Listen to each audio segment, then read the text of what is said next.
Hello, this is another video brought to you by flipwebsites.com, and this video is about the 8 lessons learned from a successful website flipper. Now, if you go to my website, flipwebsites.com, you're going to see this article here under the selling websites category. Again, it's called 8 Lessons Learned from a Successful Website Flipper. I had the privilege to interview a gentleman named, well, he goes by the name Sweet Jay, but his name is Jay, I think it's Pisha or Picha. He's a Canadian website flipper. And if you go to this article, you'll have there's a link here, and if you click over to that, you'll see the full in-depth interview that I had with Jay. It's very lengthy. It's actually a 2-part interview. But if you are considering getting into the website flipping business, this is definitely an interview you should read because there's a lot of great information in it.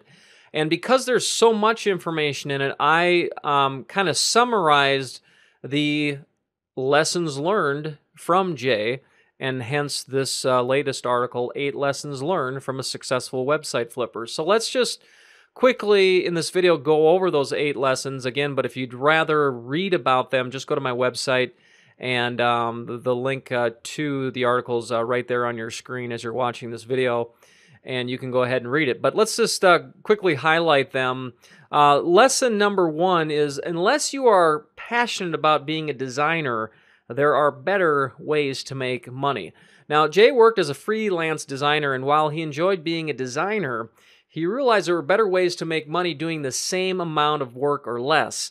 And he realized he could use his design skills and build niche websites to flip instead. So if you are someone that's very good at design or development, you might be able to make more money as a website flipper applying those skills than directly applying those skills as a trade for other people. Lesson number 2, there is one main advantage to flipping new sites instead of being a designer: having control. When you're a website designer, you take specific direction from a client. The client essentially defines the project, and the relationship can be very time-consuming, and you only get paid once for your efforts. Designing niche websites, on the other hand, puts you in full control. You decide what you're going to design and when you're going to design it, and then you find a buyer for it. And the best part of being a website flipper is that you get paid over and over again selling the same basic website, if you choose to do that. Lesson 3, go the extra mile and provide exceptional customer service. Many buyers of startup niche websites are new to online businesses and need all the help and assistance they can get. Unfortunately, not too many experienced internet marketers are willing to provide that help and assistance. Your customers will be very appreciative and very loyal, as Jay testifies in his interview, if you treat them right and do the things that nobody else is willing to do. Lesson 4, only work on things that are your strong points and outsource the rest. Jay is a natural designer, okay? He's good at it, he's efficient at it, so that part of the process he does himself. However, he's not the strongest writer, and it takes him a little bit more time than he wishes to write, so he outsources that part of the process.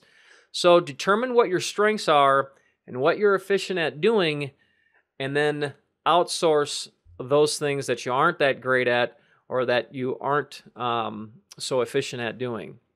Lesson 5, do something unique. Doing something unique doesn't mean you have to reinvent the wheel. For starters, brand yourself as a website seller so you become known as the guy who sells niche websites, as Jay has done.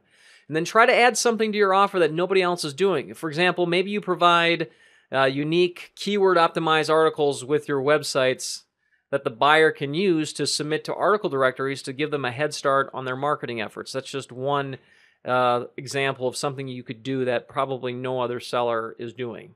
Lesson 6, always be thinking ahead, as your success will be copied. When you achieve success, there will be copycats, so be prepared ahead of time.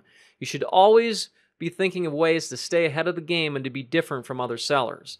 Lesson 7, one of the most important things you can do is build a list. Jay says this is your most important asset as a website flipper. With a list, you can contact your subscribers whenever you have a new website available for sale. And one thing Jay can't stress enough Always have two different lists. Have a list for just your buyers. An example, these are people that have actually purchased websites from you in the past. And then have a separate list of prospects. Okay, these are people that haven't purchased anything yet. This way you can tailor your message specifically to each group and create specific offers to each. And the eighth and final lesson, always use an escrow service on bigger deals. Nothing is worse than getting burned on a deal. And so to prevent that, Jay recommends you use an escrow service on bigger deals. Now, he uses an escrow service whenever he sells a website over $1,000, and he only breaks that rule when he's dealing with repeat customers that he trusts. There you have it. 8 simple lessons that you should take to heart if you are new to website flipping or are thinking about getting into the business.